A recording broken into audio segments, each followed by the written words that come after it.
Hey, PCIC advocates and friends. This is Jessica, your legislative director from Pennsylvania Coalition for Informed Consent. I am here today to talk about two bills, two sister bills that have been introduced in both chambers of the Senate and the House. And from their memo, we know that the Senate and House are working together on these two bills, HB1828 and SB989.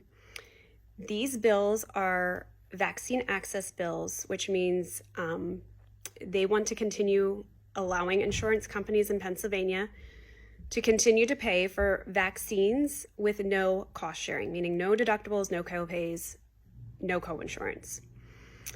Insurers must cover immunizations recommended by the CDC's ACIP or Advisory Committee Immunization Practices as of January 1st, 2025.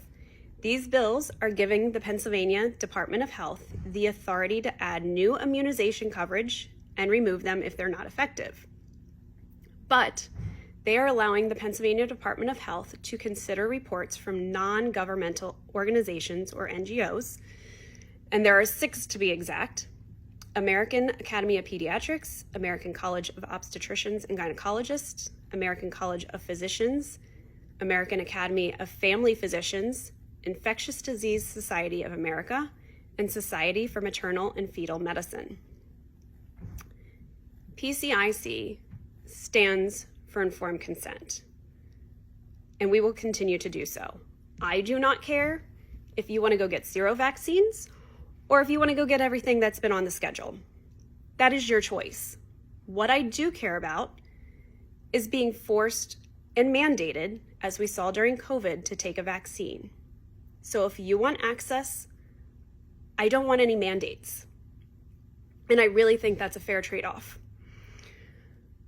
In all honesty, I was not super worried about these bills until yesterday. I was watching the High Wire. I was watching last week's episode, and Amy Bond was on from California, and I'll link that video down in the comments. On the last day of session, on September 12th, there was a placeholder bill for the budget. That placeholder bill was gutted and replaced, and it was used for vaccines. It changed anything and everything in state statute that was related to ACIP and the CDC. It is handing all the power to California's Department of Public Health, and they are allowing the Academy of Pediatrics to make the recommendations. They no longer need any legislative process to add or remove vaccines required in California. They also strengthened liability protections for those administering vaccines. But from my understanding, this was already in place in California, but I guess for good measure, they did it again. Listen, I am not saying that I am against state sovereignty. In fact, it's just the opposite. We wanted, during COVID, for states to step up and not follow CDC recommendations. I believe health rights belong with the state. What I am against is no due process, no hearings, no public comment, done on the last day of session. These are shady tricks. This was all done in the name to improve access to healthcare services. Let's talk about the NGOs for a minute. Over the next few weeks, probably the next few days, we are going to be making social media posts and reels and showing you just how much money these 6 organizations are taking in from pharma. The organizations are captured, and now that ACIP is not, our lawmakers think it is a good idea to rely on these national organizations who have huge conflicts of interest in relation to our health decisions. I want to be very clear. These bills in Pennsylvania are for vaccine coverage by insurance companies. However, we know from experience that this is the first step.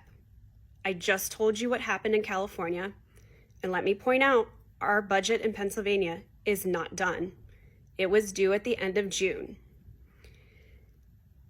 If they win this in Pennsylvania, what happens next? Is it our daycare or school schedules that they will go after? It's highly likely. I am asking you to join in this cause. Rally your neighbors, rally your friends, your family, and let your legislators know that we want no mandates. Monday is our upcoming lobby day. We will be there. We invite anybody to come lobby with us. And this is exactly what we're going to be talking about. If you can't do that, please call your legislators. I don't care if they are the most conservative or if they are the most liberal. They need to know how you feel. Your call needs to be to your representative and your senator. If you don't know who that is, again, I'll link it in the comments and you can find out who they are. Please, please, please, do not sit around and think this is going to work itself out. Do this today. Share this video far and wide. Sound the alarm because we need you. Our children need you. And as always, thank you. We appreciate you all and stay tuned for our upcoming call to action.